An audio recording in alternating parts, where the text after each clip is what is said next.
सगळ्यांचं आपल्या कोमल आंगणे या रेसिपी चॅनलमध्ये खूप सारं स्वागत करत आहे। तर आपण आज रक्षाबंधनसाठी स्पेशल रेसिपी पाहणार आहोत।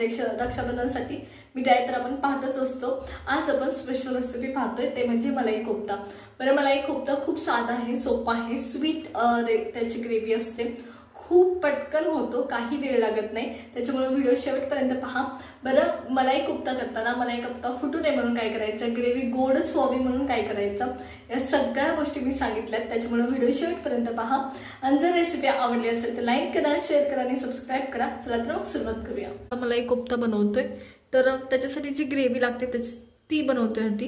तर त्याच्यासाठी तर मी तेल घेतले, तुम्ही तूप तेल घेऊ शकता तुम्हाला हवं ते। तर मी तेल घेतले, तर सर्वात पहिले आपण खडे मसाले ऍड करणार आहोत, याच्यात जे जे लागणार आहेत ते तर चला मी सांगते तुम्हाला कोणते करायचे। आता तेल माझं पुरेसं गरम झालंय, त्याच्यामुळे मी गॅस बंद करणार आहे। मसाले कोणते कोणते लागणार आहे, खडे मसाले इथं माझ्याकडे तमालपत्र आहे, त्याच्यानंतर 2 वेलदोडे आहे, विलायची आहे, इथं माझ्याकडे 6 मिरी आहे आणि थोडंसं जिरं आहे।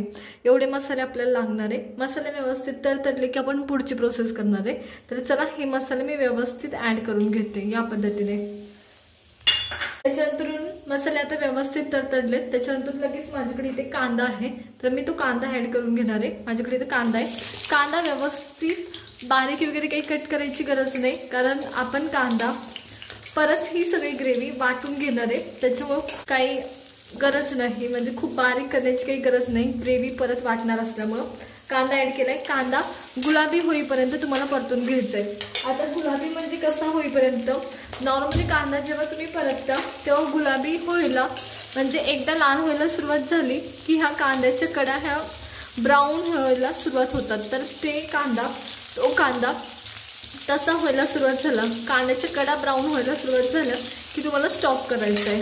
त्याने व्यवस्थित म्हणजे गोडपणा येतो कांद्याला आणि तेवढा पुरेसा असतो या ग्रेव्हीसाठी। खूप जास्त परतायचं नाही, नाहीतर कांद्याची चव वेगळी लागते, हे लक्षात घ्या। इथं कांदा गुलाबी झालाय आणि मी जसं तुम्हाला सांगितलं की कडा ब्राऊन झाला पाहिजे, तर त्या कडा हे पहा या पद्धतीने कडा ब्राऊन होतात तेव्हा बनायचं तुमचं जेव्हा तुम्ही गोडसर ग्रेव्ही बनवता ना, तिखट ग्रेव्हीसाठी तुम्हाला कांदा खूप जास्त परतावा लागतो, आणि जेव्हा ग्रेव्ही मात्र थोडीशी गोड हवी असते तेव्हा कांदा असा परतायचा। कडा ह्याच्या ब्राऊन व्हायला सुरुवात झाली पण कांदा पूर्ण ब्राऊन नाही झालेला, तर ही योग्य सिच्युएशन आहे जेव्हा तुम्ही गोड ग्रेव्ही बनवता तेव्हा। तर इथं मी स्टॉप करते कांदा परतायचा आणि पुढच्या गोष्टी आपल्या ऍड करून घेते। तर मी गॅस बंद केलाय, बाकीच्या गोष्टी ऍड करताना इथं माझ्याकडे 4-5 लसणाच्या पाकळ्या आहेत, मी तुम्हाला दाखवते, ते टाकते। 4 ते 5 इनफ होतात या पद्धतीने, त्या मी ऍड करतेय। माझ्याकडे इथं अद्रक आहे, 1 इंच अद्रक मी ओबडधोबड कट करून घेतले, तर आपण ग्रेव्ही परत वाटणार आहे, त्याच्यामुळे मी सगळ्या गोष्टी ओबडधोबड करून घेतल्यात। आता हे 1-2 मिनिटं असंच परतू द्यायचं। गॅस परत चालू करणार आहे मी आता, कारण कांदा खूप जास्त परतायला नको म्हणून मी गॅस बंद केला होता। तर चला, लसूण आणि अद्रक थोडंसं परतलं गेलंय, त्या टायमाला आपला टमॅटो ऍड करायचं राहिलं होतं, ते मी ऍड करून घेते इथे। तर टमॅटो ऍड करून घेते। इथं माझ्याकडे 2 मीडियम साईजचे टमॅटो होते, ते सुद्धा मी मोठे मोठे कट केलेत, खूप बारीक कट करायची गरज नाही। तर या पद्धतीने आता टमॅटो सुद्धा 1 ते 2 मिनिटं आपल्याला असंच परतून घ्यायचं। टमॅटो आता थोडे मऊ पडायला सुरुवात झाली, तर व्यवस्थित मी परतून घेतलेत 1 ते 2 मिनिटं। आपले मसाले ऍड करायला सुरुवात करणार आहे। जर तुमचा टमॅटो किंवा मसाले खाली करपतायत असं वाटतंय तर थोडंसं पाणी ऍड करायचं, हे लक्षात घ्या। तर आता मी मसाले ऍड करायला सुरुवात करते। तर इथं मी ही मिरची पावडर घेतली आहे, ही माझी तिखट आणि कलर येणारी अशी दोन्ही आहे। जर तुमची तिखट आणि कलर येणारे वेगवेगळे असेल तर ती दोन्ही ऍड करायची, एवढं लक्षात घ्या। तर इथं मी 1 चमचा मिरची पावडर ऍड केली आहे। तर माझ्याकडे इथे एकदम थोडीशी हळद आहे, ती ऍड करते इथं। आता ही ग्रेव्ही नाही का ऑरेंज कलरची दिसते, हे लक्षात घ्या। मलाई कोफ्त्याच्या ग्रेव्ही ह्या 2 प्रकारच्या असतात, एक व्हाईटवाली आणि एक ऑरेंजवाली, तर ही ऑरेंजवाली दिसते। तर आता मी हे दोन्ही मसाले आधी परतून घेते। गरज वाटली, मसाले करपताय असं वाटलं तर पाणी ऍड करायचं, हे लक्षात ठेवा। मसाले बिलकुल करपू द्यायचे नाही पण। तर या पद्धतीने त्याच्यानंतर इथं माझ्याकडे 2 चमचे धनेपूड आहेत, ती ऍड करते, बरोबर 2 चमचे ओबडधोबड वाटलेली धनेपूड होती माझ्याकडे, ती ऍड केली आहे। आता मसाला परतून घ्यायचा। आता मसाला करपतोय असं वाटलं की पाणी ऍड करायचं। आता मी थोडंसं पाणी ऍड करणार याच्यात, अगदी थोडंसं, खूप जास्त नाही। मसाले व्यवस्थित कंटिन्युअसली हलवत तुम्हाला परतून घ्यायचे, हे लक्षात घ्या, कारण खूप गरजेचं आहे. मसाले व्यवस्थित परतले नाही तर तुमच्या ग्रेव्हीला चव येत नाही. तर यामुळं व्यवस्थित परतून घ्यायचे 1 ते 2 मिनटं बारीक गॅसवर. जोपर्यंत तेल सुटत नाही ना तोपर्यंत हे परतून घ्यायचं आहे. मसाले जवळजवळ ना व्यवस्थित परतत आले तर त्या टायमाला मी थोडंसं मीठ ॲड करते. परत तुम्हाला गरज वाटली तर ग्रेव्हीमध्ये सुद्धा ॲड करायचं, हे लक्षात घ्या. तर तुम्ही पहा की तेल सुटायला सुरुवात झाली आहे आणि मी ह्याला खूप वेळ परतले, अगदी 5 ते 7 मिनटं व्यवस्थित परतले, हे पण लक्षात घ्या. आणि गरज वाटली तर तुम्हाला मध्ये मध्ये पाणी पण टाकायचे, नाहीतर मसाला करपतो. आता तुम्ही जर हँड ब्लेंडरने हे ब्लेंड करणार असाल तर खूप सारी पाणी ॲड करायचं. पण जर तुम्ही मिक्सर ग्राइंडरवर तुम्ही बारीक करणार असाल तर शक्यतो पाणी कमी ॲड करायचं. परत तुम्ही ग्रेव्ही करताना त्याच्यात पाणी ॲड करू शकता, कारण मिक्सर ग्राइंडरने अवघड जातं मॅश करणं. हँड ब्लेंडरने तुम्ही भांड्यातच म्हणजे लगेच हँड ब्लेंडरने तुम्ही लगेच हातानेच करू शकता, त्याने काही अवघड जात नाही. पण मिक्सरनी मात्र हे करणं अवघड जातं. त्यामुळं ग्रेव्ही करताना वाटायच्या आधी, ही ग्रेव्ही वाटायच्या आधी तुम्हाला पाणी कमी टाकायचे. आणि जर तुम्ही हँड ब्लेंडरने करणार असाल, हाताने करणार असाल, मग मात्र तुम्ही पाणी जास्त ॲड केलं तरी चालतं. तर आता मी थोडे 5-6 काजू टाकते याच्यात, जेणेकरून चांगली रिच ग्रेव्ही हवी. थोडंसं पाणी आणखी ॲड करते तेल सुटल्यानंतरून, कारण हे आता आपण वाटून घेणार आहोत. आता याच्यातले मी तमालपत्र काढून टाकणार आहे. 1-2 मिनटं आणखी असंच ठेवणार आहे, कारण पाणी आत्ता ॲड केलं आहे आपण, त्याच्यामुळं जेणेकरून काजू पण जरा मऊ पडतील. 1-2 मिनटं मी असंच परतले आणि व्यवस्थित ऑरेंज कलर सुद्धा आला याला. तर आता आपण काय करणार आहे माहिती आहे का, आता हे मी साईडला ठेवून देणार आहे, थंड होऊन देणार आहे, कारण हे मी मिक्सरमध्ये वाटणार आहे. हँड ब्लेंडरने सोपं जातं वाटायला पाणी जास्त टाकून, पण जर हँड ब्लेंडर नसेल तर मिक्सरने वाटावं लागतं. तर त्यामुळं हे मी साईडला ठेवून देणार आहे आणि थंडच झाल्यावर वाटणार आहे. कारण जर तुम्ही गरम याच्यात मिक्सर केला तर म्हणजे खूप मिक्सरमध्ये टाकलं तर खूप बेकार हालत होते. तर प्लीज गरम ह्याच्यात नका टाकू मिक्सरमध्ये, पूर्ण ग्रेव्ही तुमची थंड होऊ द्या आणि मग आपण मिक्सरमध्ये ॲड करणार आहे. तर चला मी मिक्सरमधून वाटून घेते हे. तर हे पहा, या पद्धतीने ही ग्रेव्ही झाली, मी बारीक वाटून घेतली. आता ही तुम्ही ग्रेव्ही गाळून सुद्धा घेऊ शकता, मी गाळून घेणार नाही, अशीच ठेवणार आहे, कारण खूप सुंदर झाली आहे. तुम्ही जेव्हा हॉटेलमध्ये स्मूथ ग्रेव्ही खाता, मलाई ज्याला म्हणतात, मलाई टाईप ग्रेव्ही, ती गाळून घेतलेली असते, पूर्ण गाळून घेतलेली असते. तर तुम्हाला गाळून घ्यायची असेल तर नक्की घ्या. मी इथं व्यवस्थित मलाईसारखीच वाटण्याचा प्रयत्न केलाय, पण थोडं तरी राहतं, तर ते पण राहू नये याच्यासाठी तुम्ही गाळून घेऊ शकता. तर आता कोफ्ते करण्यासाठी काय काय लागणार आहे ते पण आपण पाहणार आहोत. एक साईडला आपण ग्रेव्ही ठेवणार आहोत आणि मग कोफ्तेसाठी काय काय लागणार आहे ते पाहणार आहोत. आता इथं माझी मगाशीचीच कढई आहे, ज्याच्यात आपण ग्रेव्ही तयार केली, त्याच्यात आपण ही ग्रेव्ही ॲड करतोय व्यवस्थित. हे पहा, खूप स्मूथ केली आहे मी, शक्यतो काही राहू दिलं नाही. मी इथं ग्रेव्ही गाळून नाही घेतलेली, तुम्हाला हवी असेल तर नक्की गाळून घ्या, काही हरकत नाही. तर तुम्हाला गरज वाटली तर नक्की गाळून घ्या, पण मी गाळून नाही घेतलेली. तर आता मी थोडंसं पाणी ॲड केले आणि याची थिकनेस बघा, क्रीमी असतं, खूप जास्त थिक पण नसते, खूप जास्त पातळ पण ही ग्रेव्ही नसते. आणि ह्या ग्रेव्हीचा ऑरेंज कलर असतो, हे पण लक्षात घ्या. तर चला होऊ देऊया. आता कोफ्त्यांसाठी काय काय लागणार आहे ते मी तुम्हाला सांगते. कोफ्ते करण्यासाठी तुम्हाला इथं माझ्याकडे पनीर आहे, सगळ्यात महत्त्वाचं. हे 145 ग्रॅम पनीर आहे, तर तेवढं लागणार आहे. त्याच्यातून 50 ग्रॅम खवा आहे, पूर्णपणे ऑप्शनल आहे. पण तुम्ही जेव्हा रेस्टॉरंटमध्ये कोफ्ता खाता तर त्याच्यात असतो खवा, तर तो आहे. त्याच्यानंतर इथं कॉर्नफ्लॉवर आहे बाइंड येण्यासाठी. त्याच्यानंतर इथं किसलेला अद्रक आहे. त्याच्यानंतर इथं कोथिंबीर आहे. त्याच्यानंतर याच्यातला एक बटाटा मी वापरणार आहे. 50 ग्रॅम तुमचं वजन झालं पाहिजे त्या बटाट्याचं, एवढं लक्षात घ्या. तर आता एक लक्षात घ्या की मलाई कोफ्ता हा स्वीट असतो, तर त्याच्यासाठी याच्या व्यतिरिक्त ह्याच्यात नाही का मिरपूड टाकली जाते. त्याच्यानंतर हवे असतील तर स्टफिंगवाले जेव्हा मलाई कोफ्ते केले जातात त्याच्यात काजू बदाम टाकले जातात आणि त्याच्यात वेलची पूड सुद्धा टाकली जाते जेव्हा स्टफिंगवाला मलाई कोफ्ता केला जातो. तर तुम्हाला हवं असेल तर तुम्हाला काय करायचे, तसे करायचे असतील तर तुमचं काजू बदाम किंवा तुम्हाला हवे ते ड्रायफ्रुट्स ऍड करून त्याच्यात थोडीशी कोथिंबीर टाकून त्याच्यात वेलची पूड आणि मिरी पूड टाकायचंय आणि थोडं कोफ्त्याचं जे सारण आपण करतो म्हणजे जेव्हा तुम्ही स्टफ केलेला कोफ्ता करता तर बाइंड येण्यासाठी हे एकत्र केलेलं जे वापरलं जातं ते थोडं त्यात मिक्स करायचे। तर चला कोफ्त्याची तयारी करूया। तर सुरुवात करूया कोफ्त्याला।